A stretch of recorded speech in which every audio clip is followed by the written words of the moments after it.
How to schedule posts in WordPress for beginners. This is a step-by-step video so you can follow easily. Now first things first, of course, you want to head over to your WordPress website or WordPress account, and from here you then want to click on the post option. And once inside, we can then go ahead and see the categories for our post. We have the published, drafts, scheduled, and trashed.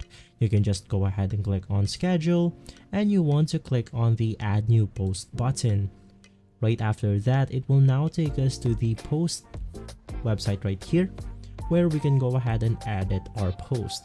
You have your title and you can go ahead and type your blog.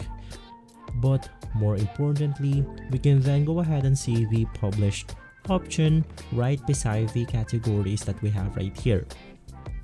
You can just go ahead and click on it, and from here we can then go ahead and set a time to when we want this post to be published.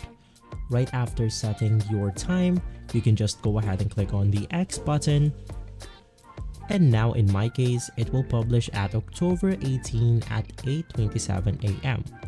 You can just go ahead and click on schedule and you should be good to go.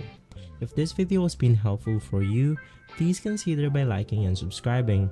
I'll make sure to see you again next time, and as always, thank you.